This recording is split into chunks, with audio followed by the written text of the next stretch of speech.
بسم اللہ الرحمن الرحیم. السلام علیکم. You are watching 786 English Point and I am Mohammad Shafiq. Outstanding character is called hero. نمایاں خصوصیت رکھنے والا شخص جو ہے اس کو ہم ہیرو کہتے ہیں. مزید ڈیفینیشن میں یہ کہہ سکتے ہیں کہ مصیبتوں اور چیلنجز کو، ڈیفیکلٹیز اور چیلنجز کو فیس کرنے والا شخص بہادری کے ساتھ اور اس میں کامیاب ہونے والا شخص ہیرو ہوتا ہے.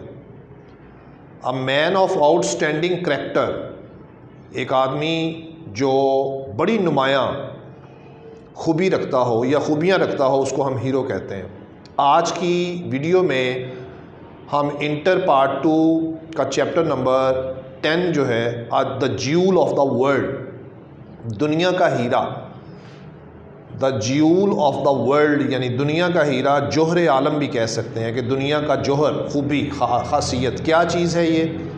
یہ آج کے اس ویڈیو میں ہم ڈسکس کریں گے ایک ایسے ہی ہیرو کے بارے میں who has outstanding characteristics in his personality and character and he was also a Muslim. اچھا جی، آگے اس بات کو میں بڑھاؤں تو آپ کو یہ بتاؤں گا کہ اس میں جو character, out standing character hero ہے اس کا نام ہے عبد الرحمن، اور اس کریکٹر کے ذریعے سے مسلمانوں کا، اسلام کا ایک شاندار بہترین دور جو ہے اس کو یاد کیا گیا ہے. اور اس دور کی جو ترقی ہے عبد الرحمن، آؤٹ اسٹینڈنگ کریکٹر رکھنے والا، آؤٹ اسٹینڈنگ کریکٹرسٹکس رکھنے والے شخص کی جدوجہد کی بدولت ایک ریاست قائم کرنا اور سارا کچھ اس کے اندر جو ایک، جیسے آپ ترکی کی مثال لے لیں، اتاترک کی مثال لے لیں، قائد اعظم کی مثال لے لیں، بہت سی ایسی شخصیات ہیں.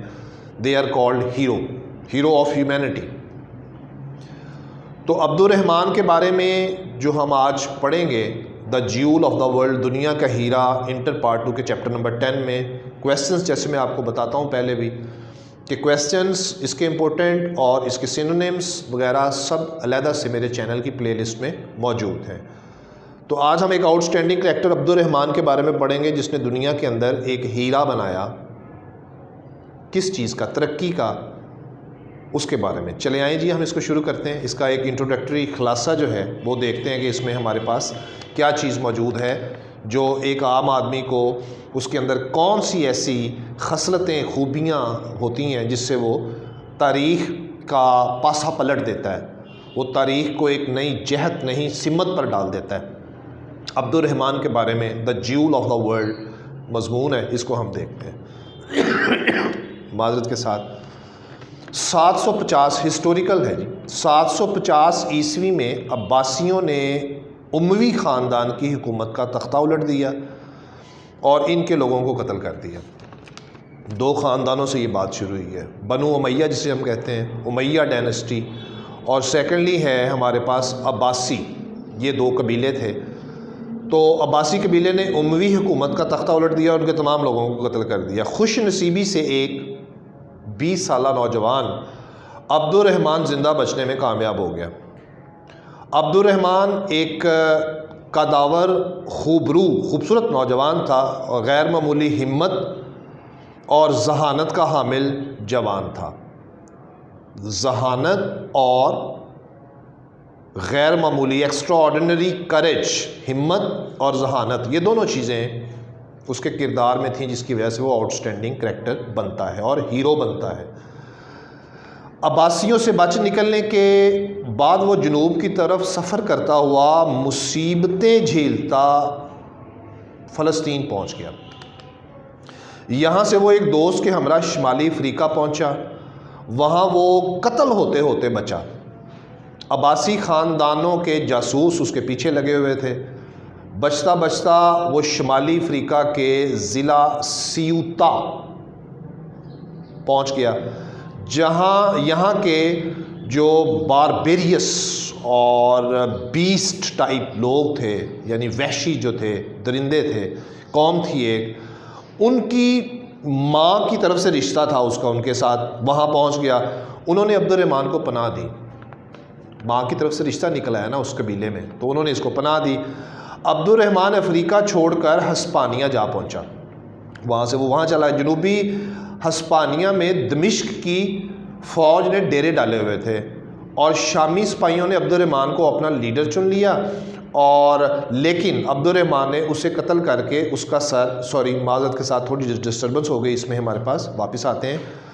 شامی سپاہیوں نے عبد الرحمن کو اپنا لیڈر چن لیا اور اسے جنوبی ہسپانیہ کا حکمران بنا دیا۔ وہی باربیریس نے اس کو لیڈر چنا عبد الرحمن کو اور ہسپانیہ کا حکمران بنا دیا۔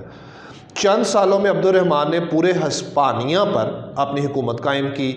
عباسی خلیفہ نے اسپین میں اپنا گورنر مقرر کیا ہوا تھا، جو اس کا دشمن قبیلہ تھا۔ یہ بنو امیہ سے تھا عبد الرحمن، اور عباسیوں کے ساتھ دشمنی تھی، اور عباسیوں نے اپنا ایک گورنر مقرر کیا ہوا تھا ہسپانیہ میں۔ تو اس کے ساتھ عبد الرحمن نے کیا کیا، کیونکہ عبد الرحمن اب اس کا حکمران تھا ہسپانیہ کا، لیکن عبد الرحمن نے اسے قتل کر کے اس کا سر خلیفہ جو تھا عباسیوں کا اس کو بھجوایا۔ اس نے کہا تیری ایسی کی تیسی، اب میں ہوں، یعنی اپنے ہونے کا اس نے احساس دیا۔ چند سالوں میں عبد الرحمن نے اپنی فوج بنا لی، اور یہ فوج 40,000 باربیریس یعنی درندوں کے اوپر، درندوں نما یعنی جو سولجرز ہوتے ہیں، باربیریس نسل کے لوگوں پر مشتمل تھی۔ عبد الرحمن نے ملک کی ترقی اور رایا کی خوشحالی پر بھرپور توجہ دی، کیونکہ یہی اس کی وہ سپورٹ تھی، اور اسی کا ہی حکم ہے کہ اس رایا کا خیال رکھا جائے۔ اور رایا کے بارے میں آپ جانتے ہیں، ماضی میں یہی جو رایا تھی اس کو غلام کا نام دیا جاتا تھا، اور ماڈرن دور میں اس کو اب رایا کہا جاتا ہے، عوام کہا جاتا ہے۔ پہلے دور میں جہاں گھوڑوں کے استبل ملکیت میں ہوتے تھے، اور آج وہی گیراج ہیں جس میں مختلف آپ کے پاس قیمتی گاڑیاں کھڑی ہوتی ہیں، تو بہت سی چیزیں ماضی کی نسبت آج کے دور میں ان کے چہرے بدل گئے ہیں، اصل میں اندر سے وہ ساری چیزیں ویسی ہی ہیں۔ تو پہلے انسان کے پاس ویپنز کے لیے سیلف سیکیورٹی ویپنز میں تلوار ہوتی تھی، خنجر ہوتا تھا، آج ریوالور اور پسٹلز موجود ہیں۔ تو یہ ہے انسان کا ایک نقشہ۔ ہم بات پڑھ رہے تھے کہ رایا کی خوشحالی پر بھرپور توجہ دی، شہروں کو خوبصورت بنایا، شہروں کو نہ صرف خوبصورت بنایا بلکہ دارالحکومت کو صاف اور تازہ پانی کی فراہمی بھی اس میں شامل ہے، اور شہر کے پورے شہر کے گرد اس نے ایک فصیل یعنی ایک دیوار کھڑی کی معذرت کے ساتھ اپنے ریاست کے تحفظ کے لیے۔ عبد الرحمن نے قرطبہ کے باہر اپنے لیے ایک محل بنوایا اور اس میں ایک باغ لگوایا۔ اس محل کا نام الزہرا، اس محل کا نام الزہرا رکھا اس نے۔ یہ 400 کمروں پر مشتمل تھا، جہاں اس کے محافظ رہتے تھے، یعنی سولجرز، اس کی سیکیورٹی کے لوگ جو تھے وہ وہاں رہتے تھے۔ 788 عیسوی میں عبد الرحمن نے قرطبہ کی عظیم مسجد کی بنیاد رکھی، مسلمانوں کی ایک آئیکن ماسٹر پیس ایکسٹراڈنری ماسک کی بنیاد رکھی، مگر وہ اپنی ذاتی زندگی میں اس کو مکمل ہوتے ہوئے نہیں دیکھ سکا، انتقال فرما گیا۔ بعد میں عبد الرحمن کے جو جانشین آئے، اس کے جانشینوں میں سے اس کا بیٹا آیا آگے دوم، پھر عبد الرحمن سوم آیا، نے اسے مکمل کروایا اس مسجد کو۔ اس مسجد میں ایک عظیم درسگاہ کا بھی انتظام کیا گیا، اور اس درسگاہ میں آپ دیکھیں کہ قرطبہ، اسی درسگاہ کو بعد میں عبد الرحمن دوم نے اس کو ایک یونیورسٹی کا درجہ دے دیا کہ یہ درسگاہ جو ہے یہ یونیورسٹی ہے۔ اب ہم چلتے ہیں عبد الرحمن کی کچھ اچیومنٹس کی طرف۔ عبد الرحمن کے دور میں اسپین نے تجارت، صنعت اور زراعت میں بے پناہ ترقی کی۔ مملکت کی آمدنی کا 1/3 حصہ فوج پر خرچ کیا جاتا تھا، 1/3 حصہ رفاع عامہ کے کاموں کے لیے مصروف ہوتا تھا، اور باقی 1/3 حصہ شاہی خاندان کے خزانے میں رکھ لیا جاتا تھا۔ عبد الرحمن نے 73 ایئرس 73 سال کی عمر پائی، اور عبد الرحمن کے اپنے بیان کے مطابق اسے اپنی پوری زندگی میں حقیقی خوشی کے صرف اور صرف 14 دن نصیب ہوئے تھے۔ یہ تھا عبد الرحمن کا ایک یعنی آؤٹ اسٹینڈنگ کریکٹر جو یہاں تک چلتا ہوا آ رہا ہے۔ اب ہمارے پاس اس کے بعد اس کے بیٹے کی کچھ سٹوری ہے۔ عبد الرحمن اول کی وفات کے بعد مملکت داخلی خلفشار اور قبائلی بغاوتوں کا شکار ہو گئی، اور اسپین کی مسلم ریاست جو تھی وہ صرف قرطبہ اور اس کے گرد و نواح کے جو علاقے تھے وہاں تک محدود ہو کے رہ گئی۔ عبد الرحمن سوم اس کا تیسرا بیٹا، اور عبد الرحمن اول کی طرح باہمت اور ذہین تھا۔ اس نے ہارے ہوئے صوبے اپنی ذہانت اور ہمت، اپنے باپ کی طرح سے اپنی ذہانت اور ہمت سے ان تمام کے تمام کو دوبارہ پھر اپنے ساتھ ملایا۔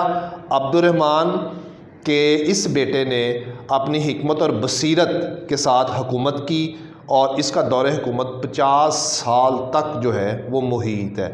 مغرب میں یہ مسلم حکمرانی کا عروج تھا، یعنی اسپین کے اندر عبد الرحمن کا اپنا رول، اس کے بیٹوں کا رول، جس وجہ سے اسلام کا ایک شاندار اور سنہری دور اسپین میں، یعنی قرطبہ شہر جو تھا وہ ترقی کی ایک ایسی اگزامپل تھی پوری دنیا کے لیے کہ جس کو بعد میں دنیا نے فالو کیا۔ یعنی امریکہ ہے، ویسٹرن کنٹریز ہیں، چائنیز ہیں، انہوں نے اپنے ایڈوانس ترین جو شہر ہیں اس قرطبہ شہر کے ماڈل کے مطابق آگے ڈیزائن کیے ہوئے ہیں۔ مسلمانوں کا یہ رول تھا۔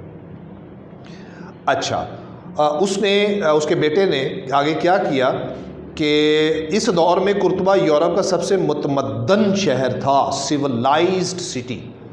قرطبہ was one of the civilized city in the whole world in Spain when there were Muslims ruling. named عبد الرحمن، اس کا بیٹا، پھر اس کے آگے بیٹے کا بیٹا۔ اس دور میں زراعت اور صنعت و حرفت نے بے مثال ترقی کی۔ یہ ہے مسلمان جڑیں قائم کرنے والے، کانسیپٹس دینے والے۔ عبد الرحمن اور اس کے بیٹوں کے حوالے سے ہم پڑھ رہے ہیں، ہمارا چیپٹر چل رہا ہے دی جیول آف دا ورلڈ۔ دلچسپ ہسٹوریکل فیکٹس دیکھنے کو مل رہی ہیں۔ بنو امیہ کے دور حکومت میں قرطبہ میں 13,000 جولاہے تھے چمڑا رنگنے اور اس پر نقش و نگار بنانے کے فنون اسپین ہی سے مراکش پہنچے، اور ریشم کی صنعت قائم کی گئی۔ اسپین میں ریشم کے کیڑے پالنے کا کام بھی بنو امیہ کے دور حکومت میں ہی شروع ہوا۔ یہاں شیشے، پیتل اور مٹی کے برتن بنائے جاتے تھے۔ جب کسی یورپی حکمران کو کسی ماہر طبیب، جراح یا معمار کی ضرورت پڑتی تو وہ قرطبہ ہی سے درخواست کرتے تھے۔ It was a time in Muslim history that the people in European countries were rich when they got sick, when they were under the attack of a disease. When they face any disease and they become rich, so they invite the doctors, engineers, scientists, psychiatrists from this city of Muslims, Qurtuba in Spain. And now the situation is quite reverse. Our political leaders go for their medical treatments in Western countries where you can see the real progress. We as an eyewitness can see the real progress in Western countries. طب میں، صنعت و حرفت میں، اس کے علاوہ تحقیق میں، اس کے علاوہ ادب میں، سائنس میں، انجینئرنگ میں، now they are leading in this world. دیکھیں، قرآن مسلمانوں کے لیے نہیں آیا، قرآن سب انسانوں کی بھلائی اور اصلاح کے لیے آیا ہے، اور اللہ کا وعدہ ہے کہ جو لوگ سیدھے راستے پر چلیں گے میں ان کو وہ چیزیں دوں گا جس کا میں نے ان سے وعدہ کیا ہوا ہے۔ تو ہمارے میں بدقسمتی سے نہیں ہے، تو اس کا مطلب یہ نہیں ہے کہ ہم اپنا یہ کام بند کر دیں۔ ہمیں اپنی دوسروں کی اصلاح کے لیے قدم اٹھاتے رہنا چاہیے، اور تھوڑا تھوڑا ہی مل کے آخر سمندر بنتا ہے، قطرے قطرے سے سمندر بنتا ہے۔ آج ہم اگر اپنا اچھا رول پلے کریں گے پریکٹیکل لائف میں، when we deal to the kids, children, we need to be soft, tender with childrens. When we treat socially to different peoples, we are to show good manners, positive thinking. یہ دکھانی ہے، ہم نے اپنے اندر کی خوبصورتی دکھانی ہے۔ اور یار یو انڈرسٹینڈ کہ کیا حالات ہیں باہر دنیا میں بھی اس وقت، دیکھ لینا کیا حالات ہیں۔ افراتفری کا عالم نہیں ہے، کیوس نہیں ہے، پھاڑ لو نہیں ہے۔ اور یار آپ اپنے رول کی طرف دھیان دیں جو ضروری ہے۔ لوگوں سے ملیں، والدین سے ملتے ہیں، لوگوں سے ملتے ہیں، بچوں سے ملتے ہیں، بوڑھوں سے ملتے ہیں۔ ہمیں ان کے ساتھ اپنے رویے سے اپنی سوچ سے یہ ثابت کرنا ہے کہ we are good human beings, we are peaceful human beings. آپ اپنے رویے سے تو امن شو کریں, آپ کم از کم اپنے رویے سے تو انصاف اور قانون اور برابری کو شیئر کریں. انشاءاللہ آپ کے ارد گرد شمعیں جلنا شروع ہو جائیں گی. بہت شکریہ. بات ہو رہی تھی کہ جو اس میں شروع ہوئی, یہاں شیشے, پیتل اور مٹی کے برتن بنائے گئے.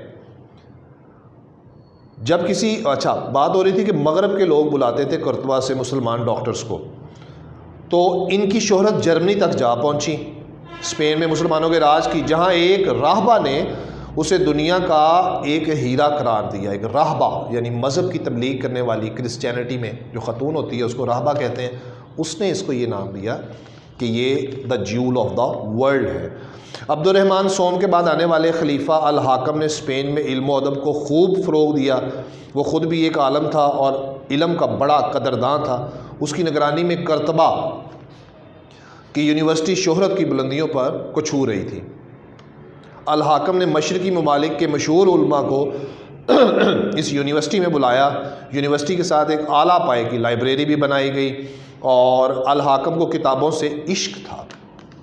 یہ عشق بھی بڑی چیز ہوتی ہے. اس کی لائبریری میں 4 لاکھ نایاب کتابیں موجود تھیں.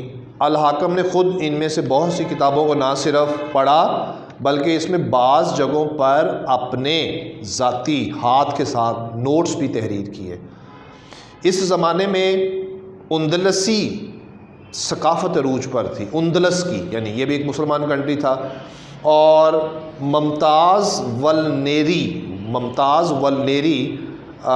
نے جوش میں آ کر یہ بھی کہہ دیا, ایک بڑا مشہور آدمی تھا, شخصیت تھی, کریکٹر تھا, اس نے جوش میں آ کے یہ کہہ دیا کہ وہاں ہر شخص پڑھ لکھ سکتا ہے, یعنی قرطبہ میں ہر شخص پڑھ لکھ سکتا ہے. اور اسپین کی یہ حالت اس وقت تھی جب یورپ میں صرف چند ایک لوگ پڑھے لکھے تھے, یعنی تہذیب, تمدن, احساس, خیال رکھنا, انصاف, قانون, یہ ساری چیزیں یورپ کے اندر نہ ہونے کے برابر تھیں. جب اسپین کے شہر قرطبہ اور پورے اسپین میں مسلمان اپنے آب و تاب کے ساتھ حکومت کر رہے تھے اور ترقی کی سے لطف اٹھا رہے تھے. یہ تھا ہمارا آج کا the jewel of the world. Questions کے بارے میں بتا آیا ہوں آپ سے. اور آخری بات جو آپ سے ہمیشہ کی طرح, چینل سبسکرائب کریں, ویڈیوز اچھی لگ رہی ہیں لائک کریں تاکہ آپ کو نیکسٹ ویڈیو میں اس میں شامل کیا جا سکے. طالب علموں کے اندر ایک بڑی بات آج کل, چونکہ سیشن ہمارا چل رہا ہے, میں نے آپ سے پچھلی ویڈیو میں بھی بات کی تھی کہ اس سیشن میں ہم کنٹینیوسلی اپنے سیلیبس کو کور کرنے کے لیے کام کر رہے ہیں.